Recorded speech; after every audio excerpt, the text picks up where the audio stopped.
Hey, yo, what's up, everybody? Welcome back to Brainwash the Broke series. We are back in here having another amazing guest. So super pumped to have you here, brother. It's gonna be so much fun. This dude is really interesting. We had a little bit of conversation before we jump into this show, and he went through a lot, it seems like, based on his story and what he was talking about. And it's really interesting, like, that he picked his first step to entrepreneurship through actually like figuring out money and so on. Like, that's really, really powerful. And I can relate myself into that too, because that's what I did exactly too, but I didn't stay with it. But either way, this is going to be an amazing conversation, and I'm super pumped to have him here. So without further ado, we will have so much fun in here. Welcome to the show, Sam Knickerbocker. Welcome, brother. Yeah, happy to be here and grateful for the opportunity to share some of the things that I've learned over, my journey of Oh, not so being broke. awesome. All right, so let's dive right in, and yeah, it's gonna be like, you know, really interesting because I would love to talk about specifically about money with you, if that's something Yeah, that you would be interested to talk also, because I see that you have a pretty a great background in that. So let's, but for those people who never heard of you, let's start with simple question. What is your background? How did you get into entrepreneurship? What was your the beginning of it? yeah. So my beginning, you might say humble beginnings. It started not so great. I'm the seventh of 11 kids and grew up in small. Yeah, yeah. That's My parents yeah. are busy doing something. Um, but the thing is, I grew up not really having a great financial foundation from what I saw being modeled. So sometimes what you more of what you gain is what's caught, not taught. And so we were Oh, taught great principles. My dad, my mom, they were very big into education. So we grew up reading Bob Proctor, Robert Kiyosaki, like we were reading these types of books the whole time. Think and Grow Rich, Napoleon Hill, How to Win Friends, Influence People. Like we were reading content that should have like produced a good result. And I would say it did produce a good result. That's how we were trained early on, and we turned out okay. But what we were being modeled was there was 11 kids, and my parents were Pizza Hut drivers in the beginning, and then eventually my dad got a job working for the phone company, but that wasn't that much better. It just meant that only my dad needed to work and not my mom. But at the same point, there wasn't like more money necessarily. It just was now one person was producing what two people used to. So that was kind of rough in that how do you balance that many children? So we lived on a lot of government assistance, church assistance, neighborhood assistance. I just told this story, kind of funny actually. The One of the Christmases when I was growing up, I wanted a bike, but we were so poor we didn't get bikes unless somebody donated them to us. So I got wow. a pink bike with a can of yellow spray paint. That was my Christmas present. Nice. And I knew the girl who owned that bike, she lived three houses down. Mhm. So I watched her ride that bike for like 2 years. And then I got the bike. And she got a brand new nice bike, whatever. But it's just funny that like, okay, I know that this is just like neighborhood swapping this over. You get, bike tires, paint and stuff, and now you have your own bike. And I was like, dang it, I have to ride this girl's bike. Anyways, it's just kind of funny that that's how broke you were when you know like you are just getting the neighborhood's secondhand stuff and you're hoping and you're grateful for it as well. Like it's now a bike that you didn't have before. So but that was kind of my growing up, and that's just one story, but there's a lot of those instances where that happened over my childhood. And it really that compacted with just stress. Most people when they experience stress, they go one of three directions, right? They either are going to start to feel anger, they're going to fight or flight, right? So they could freeze, fight, flight, or freeze. But a lot of times when they feel uncertain or scared and their life is being threatened in their minds psychologically, then they turn to anger. And anger turns to violence. And violence is either outwardly projected or it's inwardly projected. So what does that look like? Violence could be physical violence, it could be sexual violence, it could be inward violence, which would be like anxiety, depression, where we're internally being violent to ourselves. And on the outside, we look like we're good, but internally, we're self-shaming, we're guilt tripping ourselves, we're telling us that we're horrible, that we're not worth anything, and that's all a form of like if I had to visualize this, if you want to visualize this, imagine what a brain looks like. And then imagine just like a knife and a bunch of little slits. This is essentially what people who self harm on their wrists or on their body or whatever, that's what you're doing to your mind anytime you're saying negative things to yourself. You're just self harming your concept of yourself. And so this violence, when I went to school growing up, I decided at a very young age, I wanted to figure out how do I help people out of this cycle of violence? Because I was in this cycle of violence. My family was in this cycle of violence, and I wanted to help people out of that. And so I studied, great speakers, great minds. I went to school for neuropsychology to figure this out. And what I ultimately landed on, as far as what I felt my calling in life is, and I understand that we need people in all different sectors. For me, I felt my calling was to help people better understand how money worked, what money is, what it isn't. And the better we understand what it is and what it isn't, the more peace and compassion we can give ourselves, Mm-hmm. and the less stress and anxiety, depression comes from financial stress, which means less domestic violence, less addiction, less of all the other things. Mm-hmm.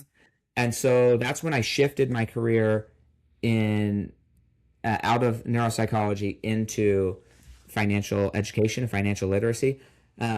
Also, kind of funny story just to add some context to this. Um, I don't know if they have this in all over the world or if it's more of just like an American thing, but we have door to door salespeople here, and they just walk around door to door and we're selling stuff. And so I got a job as a door to door salesperson from age 18 to about 24. I did door to door sales. So about five, it was 5 years. I had a religious mission in the middle of that. But um, while I was doing that, I was going out and in 3 months making over six figures, like making over $100,000. And I'm going to school at the same time. And one of my teachers, she said, go interview your future. So I was like, okay, I'll go interview my future. So I found a bunch of neuropsychologists, both people who worked in the private sector, the corporate sector, and in the like higher education sector. And what I found was that pretty much the majority of the people, the top income earners there, were making like 250, maybe $300,000. And for me to get there, it would have taken another 13 plus years. I would still be in school today Yep. trying to become this if I had went down that route. And I'd spent probably 300 to $400,000 of money trying to accomplish this goal. But the problem was, then I graduate and I'm barely making $200,000, $300,000. That's at the top of my career in 30 years from now.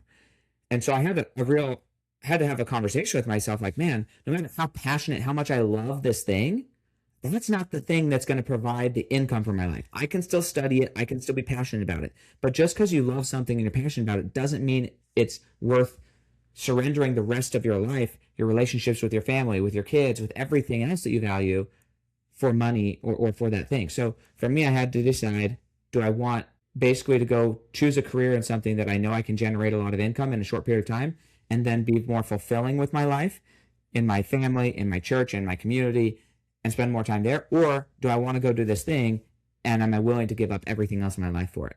And for me, I wasn't willing to give up everything else in my life for neuropsychology. And so I decided I'm making more money. I'm now unemployable. That's another thing. Once you can go make 100 grand in 3 months without a degree, Yeah. how are you going to go get a job? Like, how are you going to go get somebody else to pay you that? Exactly. Yeah. It's Like, it's not going to happen. So you need to realize, I think people need to realize that they actually can be unemployable if they use their skill set in a different industry that pays better. yep. Yep. Yep. So, anyways, those are some tidbits about my background. Love it. And Yeah. yeah, And that's what I've done. yeah, there is a bunch just what you said, like what you went through. Like there is so many questions I would go for. Um, I see patterns when it comes to being a salesperson, like literally going door to doors. That's is literally like most of the people that are interviewing here, they are like high income earners and so on. Like Mhm. and most of them went through very similar phase of learning sales and so on. Yeah, I think you have to learn sales one way or another. Like, either you need to go to a car dealership, you need to go to a phone call center, or you need to go do it on the doors. but you need to do some form of sales because a lot of times people think sales is uh, about pushing a product or being pushy. Really, in my mind, when I think of sales, is you're learning how to read another person in a very short micro period of time and then provide what they're looking for, provide a value. And a big part about ethical sales, and I had to learn this on the doors, one of the reasons I stopped doing door to door sales actually and moved into this industry is I didn't like the fact that if I didn't have the best product for somebody, then the right thing to do is refer them to my competitors. It's called an ethical dilemma. Like if you know that what you're offering is not what that client needs, you should not sell it to them. And even if they're asking you to sell it to them, you should say, no, you know what? I know you're going to be unsatisfied. This isn't what you need. You need this other thing. It's not mine. I don't represent it. Please go get what you need. And you should be honest with people and make sure that you're keeping their best interest at heart. At that point, you're not really selling, you're educating and you're helping provide a solution. And if you can maintain that level of integrity throughout your career, you can have a wildly successful career. You break that integrity. You start to develop a reputation that you're really there just for yourself, come hell or high water, and you don't care if the client gets their desired result. And if that's your reputation, your sales career is going to be short lived. At least at every company, you're going to be bouncing and bouncing because you have no integrity. You're just there for the money and money's your God. Whereas if you're there and you truly just want to serve and bless people's lives, you can do it in a lot of different industries. Go find something that you can persuade somebody and influence somebody to make their lives better. And don't be too bashful that you're afraid to inconvenience somebody for their own good. Mm-hmm. Yep. You know, so those are things that I learned during that sales process. But you got to learn how to read people, find out what their real desires are. Most people are not direct communicators. They're not going to tell you exactly what they're struggling with. They're going to put up all these smoke screens because they're scared of being taken advantage of, which I don't want to say they shouldn't be. Probably a lot of people have been taken advantage of in the past, and that's why they're fearful of that.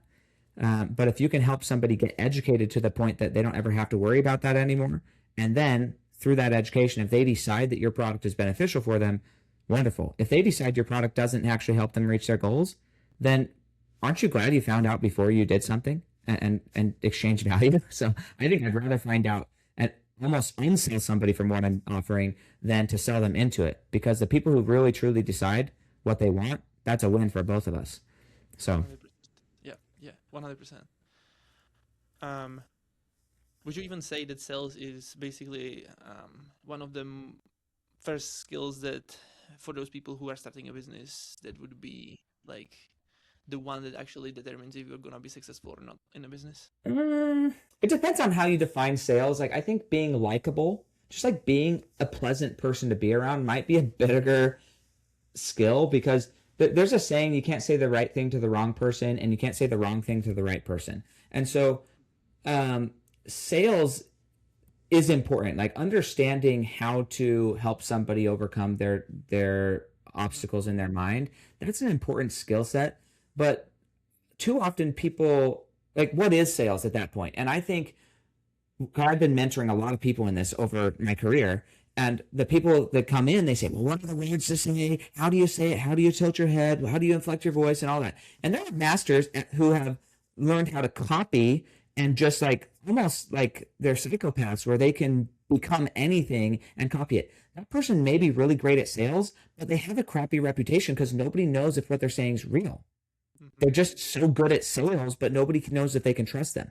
So sometimes it's better to just be real enthusiastic and honest from your perspective, because then you can't say the wrong thing to the right person.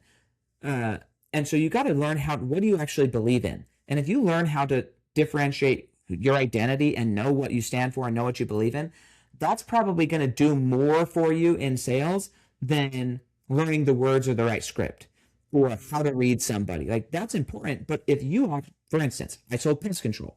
I have a lot of buddies who sell alarm systems. I tried to sell alarm systems. I just don't believe in the product. I don't care. If somebody's going to come in, like buy a gun, do something else. Like I'd rather sell you a gun than an alarm system. Okay. So I think like understanding what do you believe in? I don't like bugs. I grew up with bugs. We were poor. This is another story from my childhood. Our house, we bought this house. My parents did right after I was born that was condemned because it was a single story foundation. And the people who owned it before us tried to build a second story on that foundation. And so we have this condemned house. We had to dig out around every section of the foundation and reinforce it. Well, while we're doing this, all of our house, all of our beds, our clothes, our stuff, they're out in banana boxes and out in boxes out on the lawn under a blue tarp. They got infested with spiders and earwigs and centipedes and roly-poly bugs and like all this stuff. And then what did we do when we finished our house? We just moved those boxes into our house. We just put all those bugs directly into our house.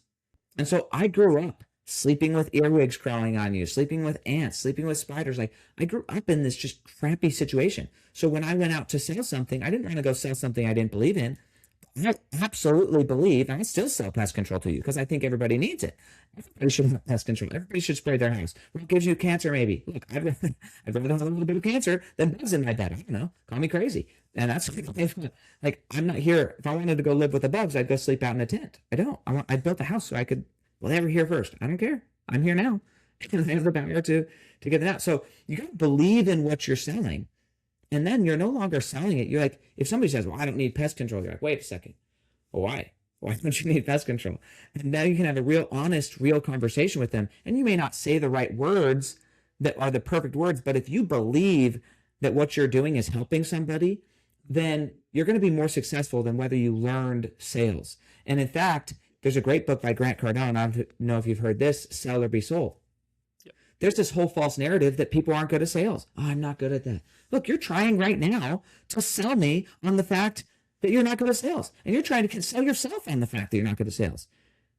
Clearly, you've been good enough at sales to convince yourself that you're stuck at it. So maybe you should take some confidence in the fact that maybe you've already been successful in sales. Yeah. And you convince everybody else in your life that you're this humble person that has no success and can't succeed and that you're poor and all this stuff. You've already sold everybody else on that. So clearly you're good at sales. Maybe you just need to start selling yourself a different narrative. Rather than saying you're not good at it, say, wow, I've already been very successful at creating my future and selling myself on how poor I could become. What if I changed the narrative and started to sell myself on how wealthy I could become? Mm-hmm. Yep. You already have the skill. You've mastered it. Just change the destination. Mm-hmm. That's really cool. So, I love it. Yeah. Bro, so you said that you are 7th of 12 or 11 of 11 kids. 11. Yeah. So how the childhood actually look like for you when it comes to being with so many kids basically around all the time? It was crazy. Most of the millennial generation doesn't have the experience of what we call in America the latchkey kids. Gen Xers have this stigma called latchkey kids because it was right around there in our society that both parents started to go to work. And then kids, they would come home from school and they would basically just have a key. They'd have to go in, feed themselves, take care of themselves until their parents came home later in the evening. And so most of the millennial generation, which is my generation, doesn't have that same experience. I would say that for me, at least, in large part, we did have that experience. I'm certain that most of the time my parents had no idea where I was. I don't know if they cared, frankly.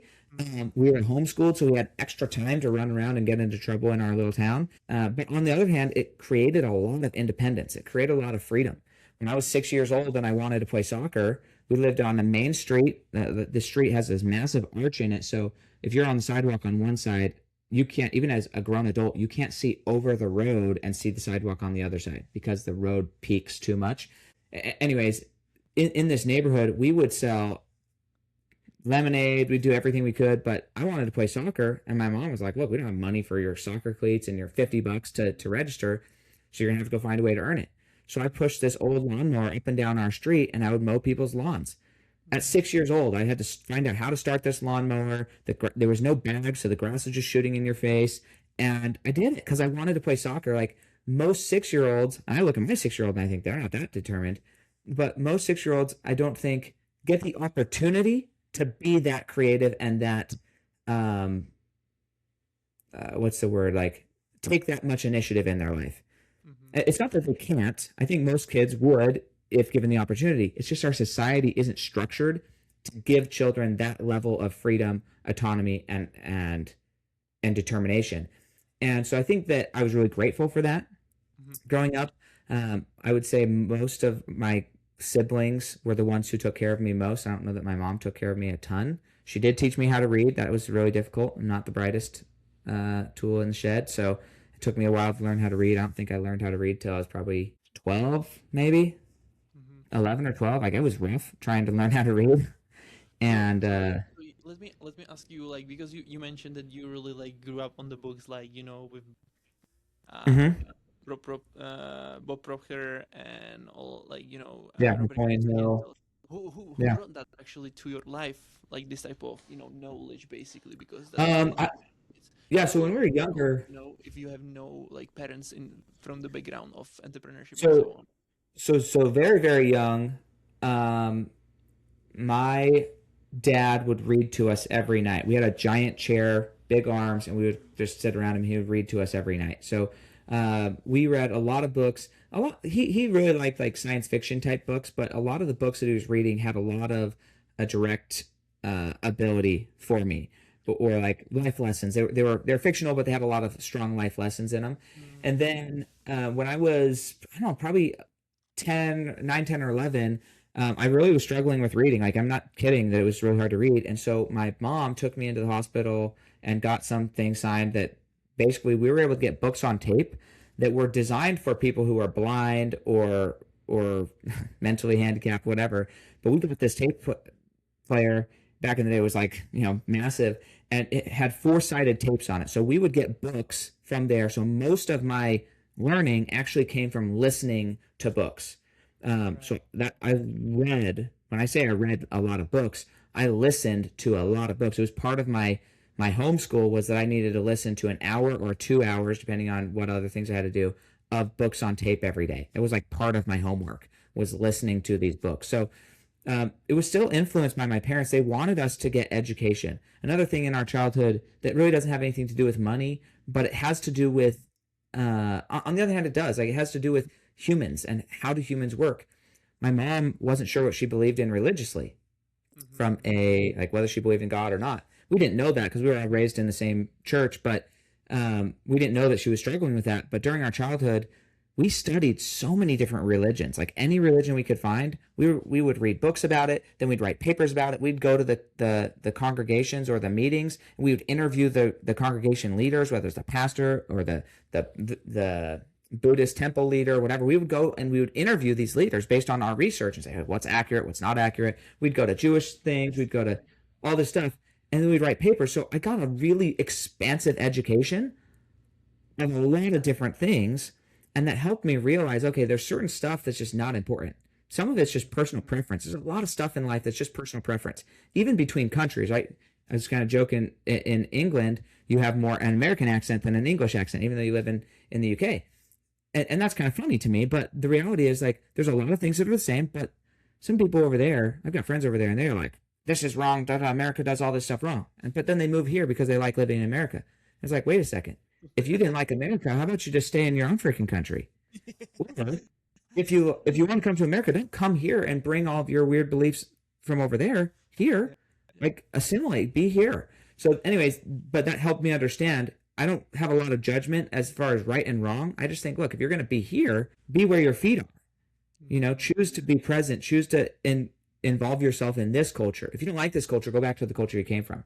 So, and it doesn't mean the culture is bad. It's just they're incongruent in the Mm-hmm. same location, I think. So Yeah. it's kind of an interesting thing, but it helped me better understand the financial thing because in America, you can make $10,000 a year. And in America, that's nothing. Like you're starving. But you go down south of the border, down into some of the South American countries, you can live like a king on that. So it's like money is also a context struct. Even inside of America, if I live in the Midwest, money goes a lot farther in the Midwest than it does in California or New York. Mm-hmm. It's the same dollar, but I just need more of it somewhere else. So people are like, I gotta have $300,000 a year of income. Well, maybe, but maybe you just need to live somewhere that doesn't require as much to have the same nice lifestyle. It's, Yeah. it's about location. Yeah. Yeah. That's really interesting because, like, yeah, you're completely right. Because there are, like, from my experience in here, especially, like, they're coming like people from different countries, and they don't even really adapt to, like, they don't really want to even take the culture seriously in here, right? And so on, like, you can feel it from those people, and they don't even care because they don't want to even, like, we speak English and so on, like, this is the normal way how to communicate in here, right? And they don't really care about it. Like they literally rather speak their language from wherever they came. And we met those people quite often, especially like we, when when we moved in here, I didn't like that was the breakup moment for me when it comes to business and so on. So I've been still Mm-hmm. working in this place, like literally employee and so on, and I'm figuring out the whole journey along the way. And yeah, so completely getting the point. But for me, it's like my goal is to get to US. So Mm-hmm. I'm like embodying US a lot because like I have my friends, everybody there. I don't really speak and like, here I'm not really here around with those people that much. Like with US with UK people. Most of the time is like all the time spent in with US. Anyway, that Mm-hmm. was really interesting because like when you said that, it was like that makes completely sense. Yeah, yeah. All you're hearing is and the funny thing is, like, a lot of the movies are in American English, and but to the point that most of the British actors, they don't use their British accent when they're on movies over here. They do That's it in so there. interesting, right? Yeah, a lot of them are going to turn into an American accent because that's what the majority of the world, and not really the majority of the world. There's only like 330 million people in America, 340, which Just which sounds like it sounds like a lot. But if you go to like Asia, China, oh or India, like there's billions of people there. Like not just 1 billion, but literally billions of people there. So when you think oh about like 330 million people is really it's a small mm, country compared to some of the large countries, yeah, yeah. you know? But from the perspective of like how huge is US, it's pretty interesting. Like the whole well, if you take it from the whole perspective, like with Canada and also like the other.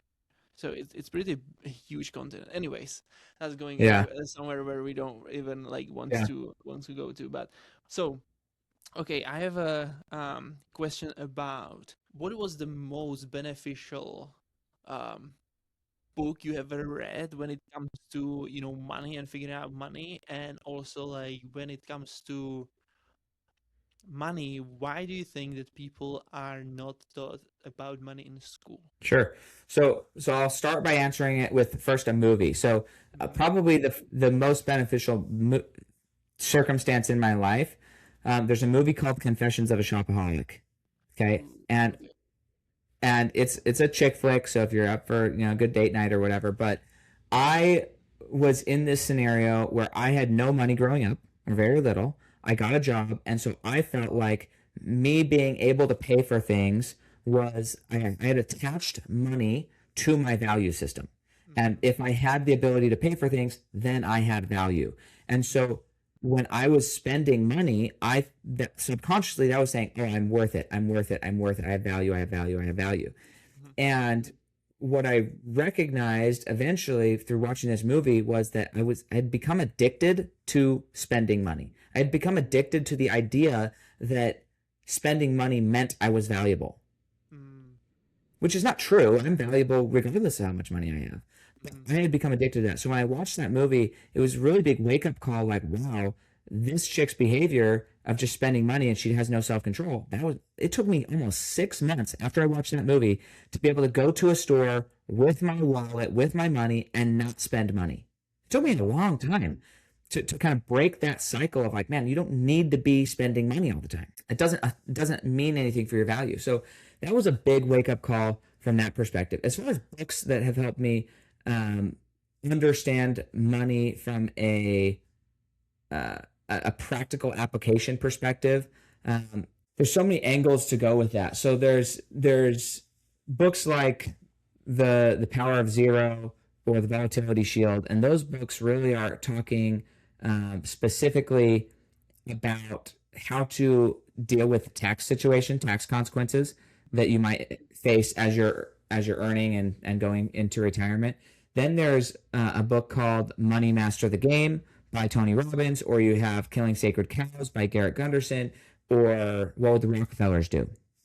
And those books, he got sued for that book, so now he calls it What Billionaires Teach Their Children. But same concept. It's like the same book rebranded. Yep, But the yep. point is, those books really teach you like how do you create generational wealth. Mhm. And the Money Master of the Game by Tony Robbins, he breaks down the typical retirement type vehicles that people would use in America, what's the truth about them? When you peel back all the layers of the onion, where are all the fees? Why were they created? When were they created? What was the purpose? Who created them? So that's all there.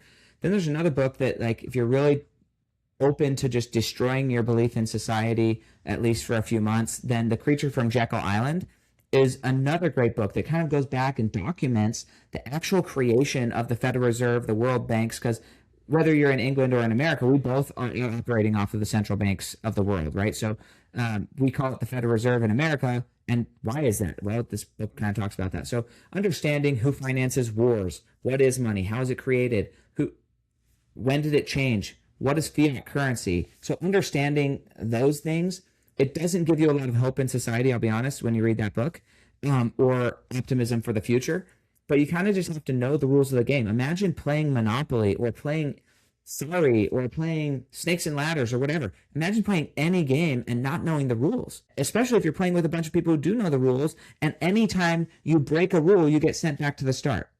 But you don't know the rules, and nobody's going to tell you the rules. You just get sent back to the start anytime you break a rule. But everybody else knows the rules.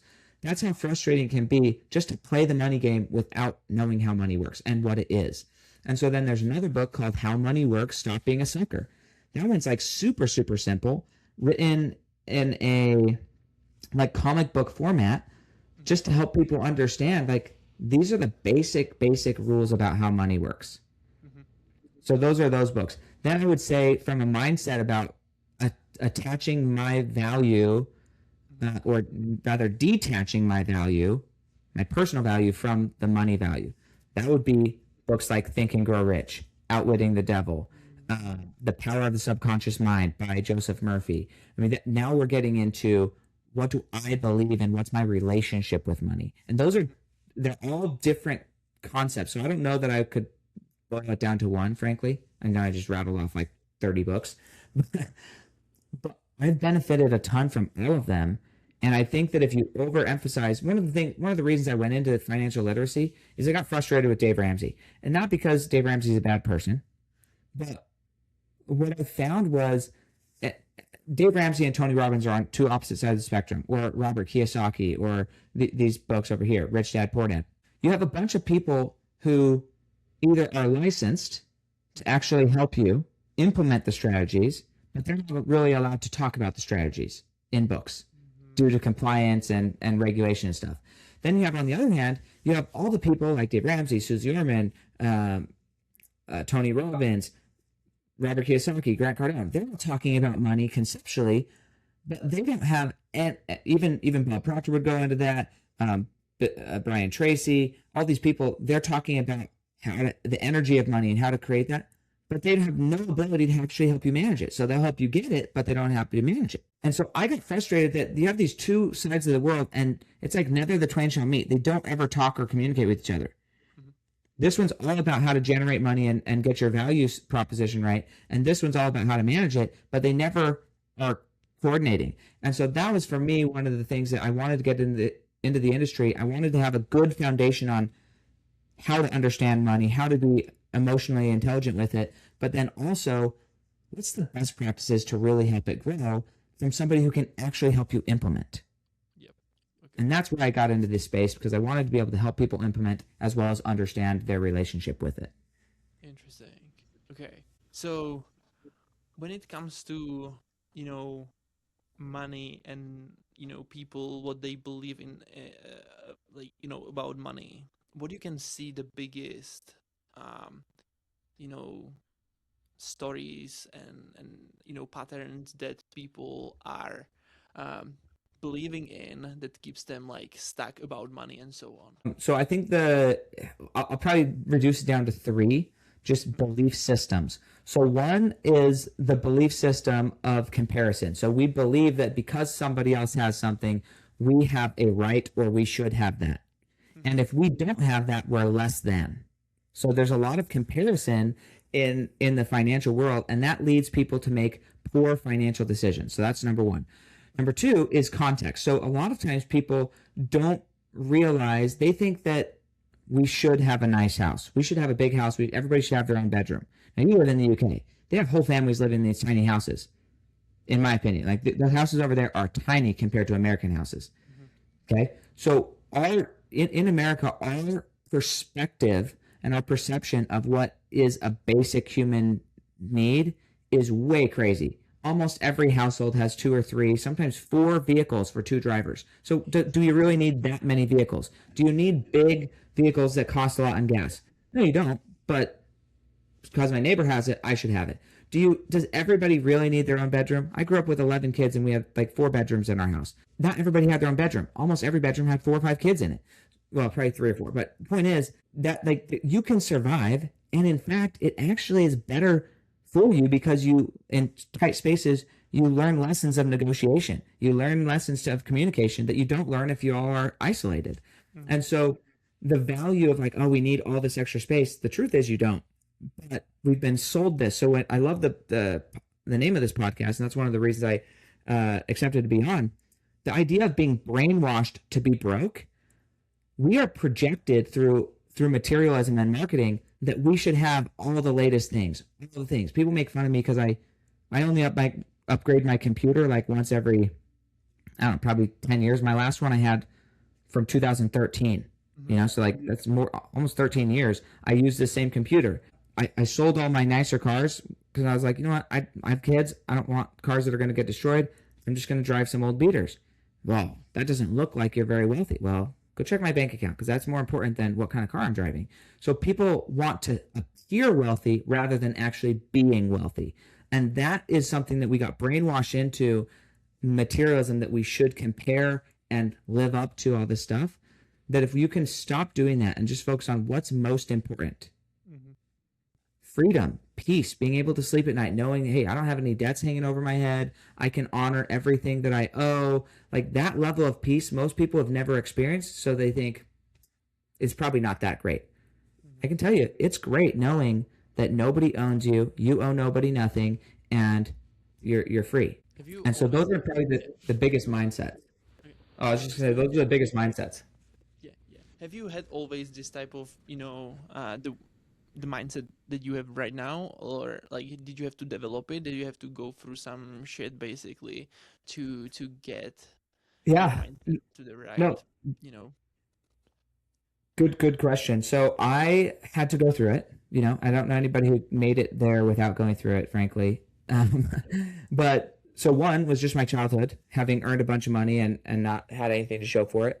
Two, when I got into door-to-door sales, I was making more than my parents were, but my parents had savings and I was broke. So I had this mirror of like, clearly you're still overspending based on your needs because your parents figured this out and they're living beneath their means and you're just spending because you have all the money. But how did they raise a family of 11 and you're one single person and you're spending more money than they are every year? Like that's an issue.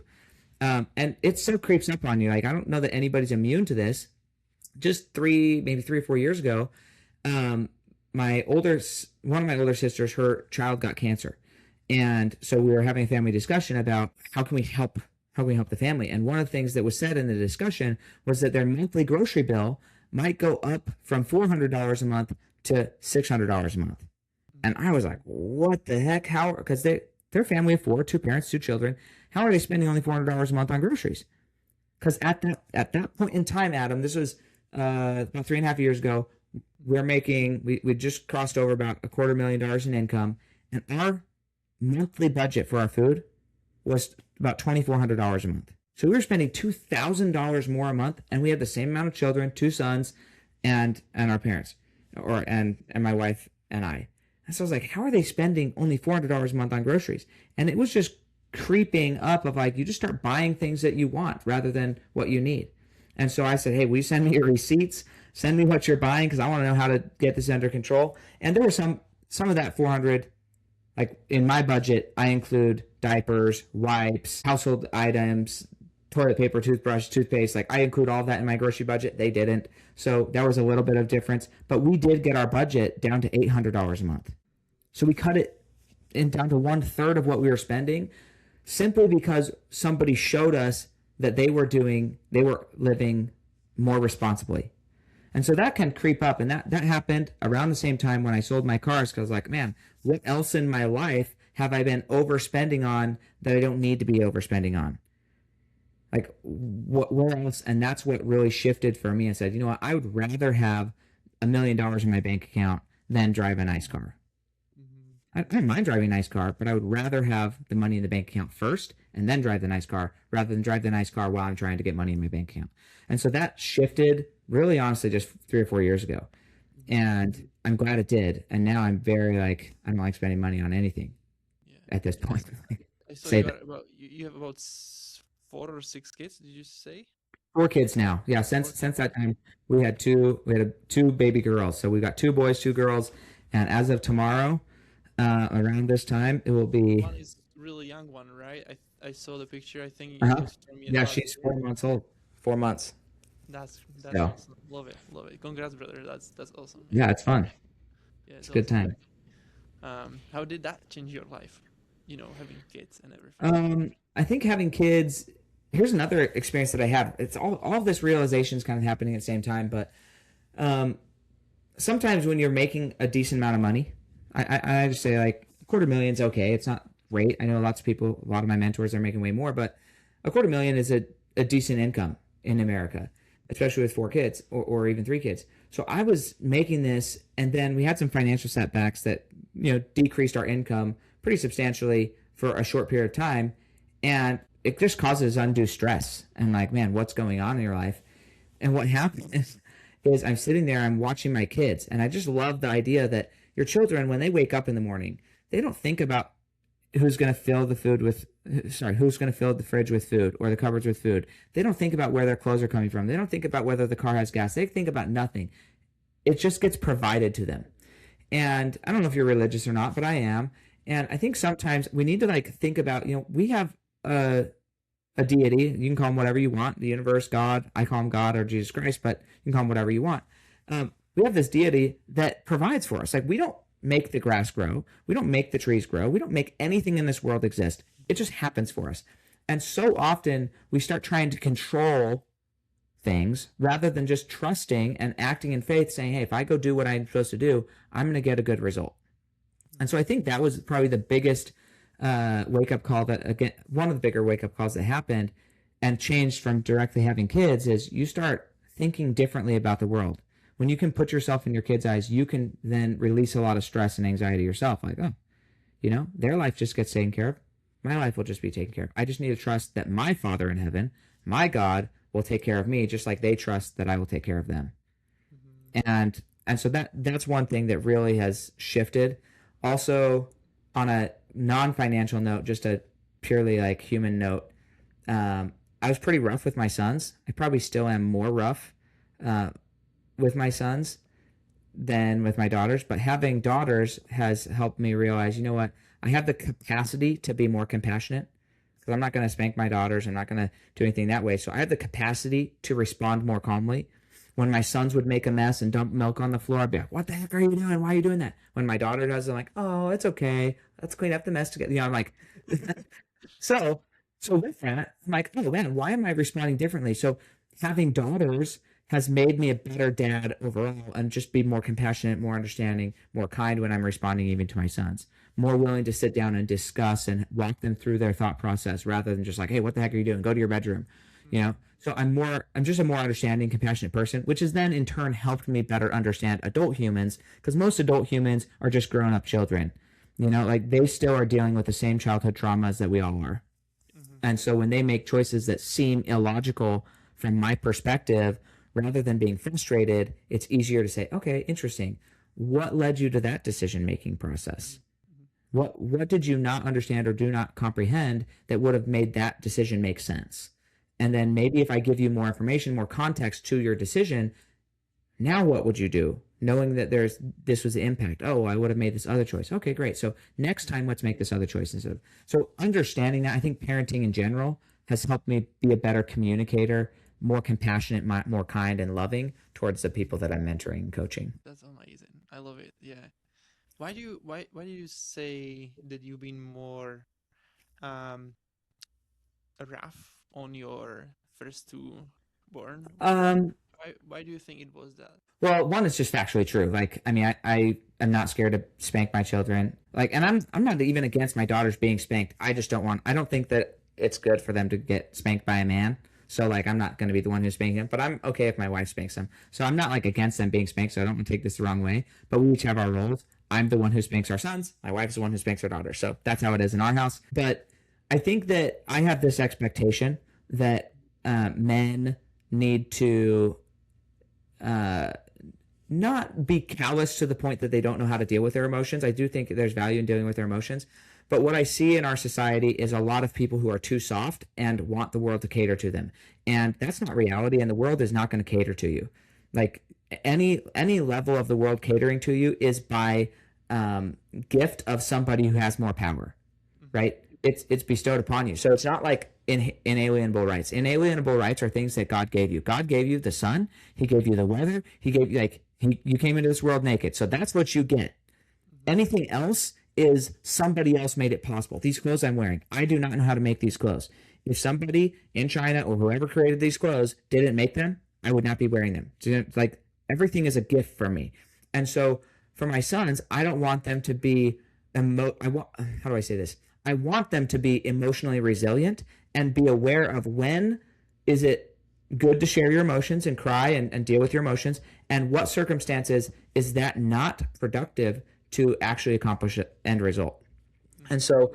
so I'm okay. Here's the other thing, and this is, these are twisted thoughts maybe, but this is how I justify my life. So welcome to Sam. I actually do love my children. Yeah. Yeah. And if somebody's going to give them a natural consequence, like if they step out in the street, they are going to uh, potentially be met with a car. And if they meet a car in the street, they're probably not going to be okay. Mm-hmm. So I think it's okay to grab them out of the street and spank them a few times and say, look, there's pain if you go into the street. Because I know I'm not going to inflict too much pain that's going to injure them. Okay. It's like Pavlov's dog where you ring a bell and then you give them food. You ring a bell and you give them food. You ring a bell and you give them food. Or the shock collars where they just run, they get shocked. They're like, oh, okay, I shouldn't go over there. Or the bark collars on a dog. If they bark too loud, it zaps them. So then they're like, okay, yeah, I guess I just don't bark anymore because barking means zap. So going in the street means there's pain. I probably shouldn't be running out in the street. Okay, so I think like for me, it's okay to have some physical reaction there, but I think that the as they become more cognizant and more adult, and you can have those conversations of reason with them, then going more into the reason conversations better. Mm-hmm. So I don't even remember, and I asked my kids the other day, when was the last time I spanked you, and they don't remember either. So that's good, I guess. I Mm-hmm. don't remember, and they don't remember the last time we spanked them. But I do have high expectations of my son. So even tonally, um, my wife told me yesterday or 2 days ago, she's like, Quincy came and said, "Why is Dad always so harsh with us? Why is he so rough? Like the tone of voice." And one, I'm grateful that he has the confidence to talk to Charlie about that. Um, and I'm grateful that Charlie and I are on the same page. So she's like, "Well, Quincy, it's because he asked you 3 times in a calm voice to do something, and you ignored him. And so then he got harsh with you. So if you would act the first time and you'd listen the first time, then that harshness you wouldn't encounter. But if you choose to ignore until there's harshness, then you get harshness. That's the reality. So they're aware, and we're trying to wiggle that through. I don't know. Being a parent, there's no rule book for it. You just kind of do your best Yeah. and say there's therapy on the back end if they need it. I don't know. That was really cool. I love to hear that because like I always I'm 29 but I don't have kids yet. Um but collecting information for sure to be prepared and what Mm-hmm. how other people are dealing with it and so on. There was a guy on the show also. He had this type of way of dealing with kids basically, um, and literally what he said it was that he is attaching, for example, to when the kids do something that he didn't, it's not fitting into his standards. Basically, he tells them that this is not who, and his surname, like for example, your surname, this is Yep. not who we are. Okay, Yep. so if you want to act that way, that's not correct, because this is who we are and we trying to embody the best version of ourselves, right? And then the Right. kid is like, I don't know if that kid can get it in certain age or so, but that's a really interesting perspective too, when you Yeah. when you think from that perspective. And I do that. We have our family mission statement on a wall that says "Who am I," and it has the list of all of our values. So what I have gone to more is when I am experiencing like, okay, I need to correct him, and then I go and I say, okay, we're gonna read this. Were you honest? Were you obedient? Were you true? Were you loyal? Were you helpful? Were you friendly? Were you courteous? Were you kind? Were you being good to all people, or were you being rude to your sister or your friend?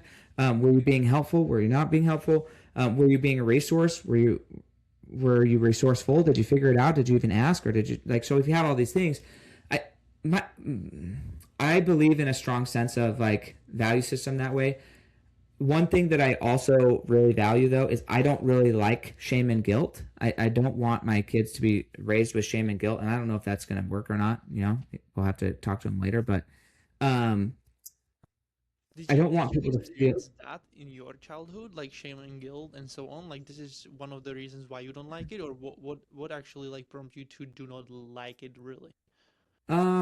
I don't know that I really ever did experience shame and guilt, but I witnessed a lot of other people in my family that did experience shame and guilt, and I haven't seen it produce. Again, it goes back to that like the image of the brain, and you're just cutting the brain. I just think it's not helpful. Love is such a more powerful motivator, like a desire to be something rather than a fear of consequence if you're not. Hmm. And so sometimes if you this goes into the psychology conversation. If you're too like this is who we are, and if you're not that, that's a problem, right? Yep. We want to not paint it as a problem because then what it's going to happen. Like you were a young kid, I was a young kid. Young kids do dumb shit like all the time. So Yeah, if bro. it just is what it is, and it's not a Yeah, it's nothing but bad, but it's just we do stuff that's unbecoming. It's part of growing up, and if exactly. they Yep. feel like that's bad and wrong, and I'm going to be like that's unbecoming. You can't be considered a knickerbocker if you behave that way. Then when they do struggle with things, they're probably not going to tell us about it, and then we're not going to have that opportunity to walk them through it. So I'm Ooh, I try to be really cognizant of like I want my kids to talk to me about stuff. yeah, yeah. I That's really in our important. I would say I did experience shame and guilt in that in our church that I grew up in, there was a strong sense of um, we'll say moral purity. So like pornography, masturbation, that type of stuff was like definitely off. You were bad and wrong, and you were bad in the eyes of God, and there was a strong sense of that. And I don't think that was helpful because I wish that sooner in my life I would have reached out for people to help me with those things because I did again. I'm a young boy. I did a lot of stupid stuff.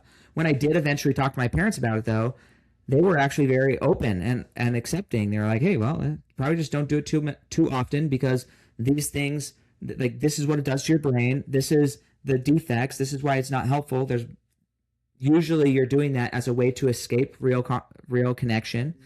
and so maybe." Find these other ways like what are you missing, think about what you actually want, not what you're filling your time with. And so those are um, I didn't know that I shouldn't be ashamed of it though until much later in my life. And so that's where I think I want my kids to feel comfortable talking to me about stuff rather than, hey, I told you this, you're bad and wrong. Why did you do that, you dumb person? It's Ooh, more like, this is what I think we'd like to become. And part of this process is learning to become that. I understand you're learning, I'm still learning. How can we work together? How can if I'm ever and this is another thing a lot of parents aren't really willing to do, but like this who am I statement, if you feel like at any point in time, you're 6 years old, you're whatever, if you feel like at any point in time, I'm not acting in consistency with these values, call mhm. me out on it. Say, hey, Dad, I don't feel like this is according to your value system because I'm not perfect either. I'm not infallible. You can put me in check as well. And if you're going to call me out on it, then I'm going to hold you to that standard as well. Anyways, I think that there's a place and a time, and as children develop, you mentor them different ways. Yeah, But who knows? this is really interesting. I love it. Yeah. Yeah, when when it comes to this world where we live in, like with this type of script that we are basically like taught and programmed to us since our young age by school system and like all that like news and everything what what is happening in the world. How do you prevent your kids like slipping into that type of system, and they have like more opportunities like or more open eyes based on like what is actually possible? I don't know yet. The truth is I don't know yet. We one thing that we are both on the same page about, my wife and I, is we limit their technology use. As far as like, we aren't giving them phones, we aren't giving them crazy exposure to it. They are allowed to watch YouTube videos on the TV in a family room where we can all see what's going on. We so there's that. We limit their TV down to like 2 hours a day. So we're trying to limit certain things. But at the end of the day, I think you have to just remind people that they don't need to participate. They don't need other people's approval. They Mm-hmm. are like a lot of those issues that people get. There's a book called 177 Mental Toughness of Secrets of the World Class by um, Steve Siebold. And one of the things he talks about in there is that most children by the age of 8 years old are completely addicted, like worse than heroin addicted, to the addiction of the approval of others. And that just leads through their life. So if we can just train them to not care what people think about them, that would be super, super beneficial in life. And I don't really know why I accepted that in my childhood. Many of my siblings did not, but from a very young age, interacting with friends, I never really cared what people thought of me. Um, they would try and do different things to get me to feel uncomfortable or to call me different names, Bro, and you're fine. I've been exactly the same way, like yeah. literally, but you have to deal with that crap. Like it's literally like it's one of the yeah, as you said, it's one of the biggest literally programming right there. Like people are Mhm. so you know uh, caring about others people opinion and who they think like would they did somebody say something to them like you are not good enough or whatever, like it's like this whole bullshit that is happening there. You Mhm. already know who you are because if you listen to God, He already told you. Yeah, and I think that that's a big part of it. And so, like, even recently, my kids have been saying, "Oh, these friends at school are saying mean things." So I'm like, "Look, when somebody says something to you, like, how do you deal with a narcissist or a bully? Just say, "Oh, interesting. Repeat that. Say that again. I didn't hear you." Like, not to be antagonistic, but somebody's initially going to come out hard against you. But if you make them say it again, a lot of people are going to be like, "Well, oh, I didn't." They'll start backpedaling. And so, interesting. That's interesting that you see the world that way. I'm curious, what about me did gave you that response, right? You can ask questions, and I give this example to the like I program them, right? I'm brainwashing my children, but like, look, if I said to you, "I hate your blue hair," how would you feel about that? Mm, And they're like, they start giggling because they don't have blue hair, and so it's like, exactly, when somebody says they don't like something about you, just be like, "Oh, interesting." That I don't identify with that, so I don't know where. Like, I don't know who you're talking to actually, because that's not me. Who you're saying you don't like isn't actually me. So mm, interesting. I'm sorry that you feel that way, but it doesn't affect me. So helping them understand what is affect, and then sometimes criticisms are real. I just went to a conference where I was leading a team of people. There was a lot of stuff where my team's like, "Dude, why didn't you tell me this? Why didn't you tell me this? Why didn't you like all these things that apparently I had forgotten to tell them? I didn't pass on the message appropriately." And I could be offended, be like, "Oh, I'm the leader. Don't criticize me, whatever." But the fact is, I'm like, you know what? You're right, dude. I got lots of ways to improve. I'm grateful that you see all the things that could be improved, because now you can be a leader and you can step in, like where you see me clearly failing. I'd love your help. Would you be willing to help me out with that and make sure that we don't nobody misses this next time? Because I don't need to be. I got no ego about it. You're right. I didn't do it. I don't need to defend myself or like, oh, I didn't do it because of da da da. No, I didn't. You're right. I could improve. I appreciate that you see that. I'd love your help and support. And then it takes the wind out of anybody's sail who's saying it to be malicious, because then you're putting it right back on them, saying, "Oh, well, you could also be a leader," and they're like, "Oh, yeah, I guess I could." And some people are going to step up, and some people are going to say, "Oh, it's not my job." And you say, "Okay, where does it say it's my job?" Like, So, anyways, I don't know. That's the way I think about life generally. This is really cool. Really cool. I love it. Uh, we are already like way past that. I love in the conversation, dude. It's awesome. Are you good with the time, or do you? I probably need to go in the next, five-ish minutes. So, Okay, cool.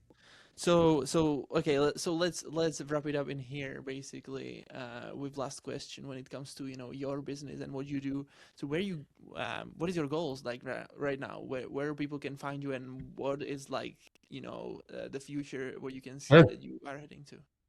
So right now, our goal in our firm, we are my goal right now is to create, help um, 5 people get to $250,000 of gross revenues in their business. So I'm mentoring people. I want to get 5 people there, and build our entire organizations to 100 people who are licensed and able to help families. So that's my 2026 goals, um, to just help other people make freedom, like get some freedom, get some joy, peace in their life, lack of stress, and then help get 100 people sharing the message of financial literacy.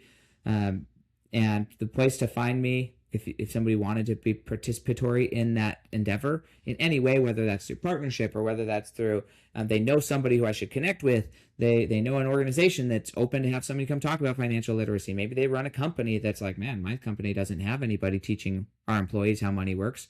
And any of those types of things, the best way to reach out to me is probably on Instagram or Facebook, Sam Knickerbocker, on both of those.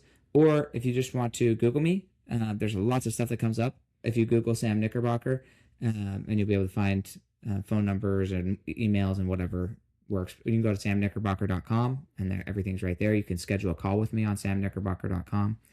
I do my best to be very accessible. I just want people to know how money works and that they can achieve financial freedom in their life as well if they want it. Awesome. And he's also running a podcast. So if you guys want to have more of him, he probably you can search him out.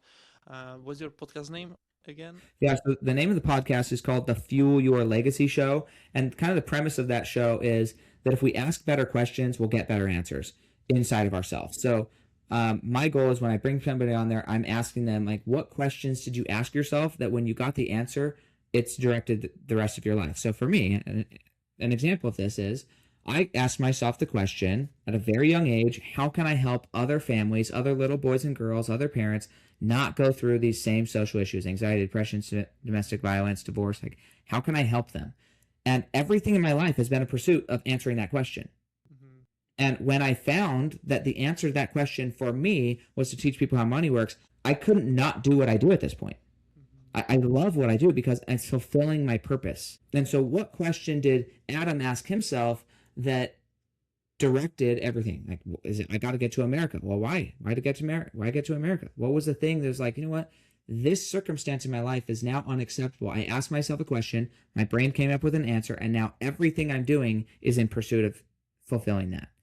And if it's Lululemon, right? Trying to get the best pants. Is it Apple trying to make the most sleek piece of technology that's easy, user friendly to use? Like, what is it that's driving that thing? For Elon Musk, you might look at everything he does and it's all disjointed, but he believes we're going to colonize Mars, and so he's just doing everything he can to colonize Mars. He's mastering money, he's mastering technology, he's mastering digging, he's mastering rockets. He's doing everything in pursuit of this belief that the Earth is going to be unsustainable for the human population, and we may need to have another place to reside at some point. So he asked him this question, and he is living out his answer to that question. Maybe not your answer to that question, but his answer to that question. And so, what question should you ask yourself if you want to produce a different result in your life? So, that's kind of what the podcast is about. Awesome. Love it. All right. Thank you, brother. That was amazing. Really enjoyed to talk to you. And yeah, for everybody who's listening, um, we will see you in the next episode. Bye for now.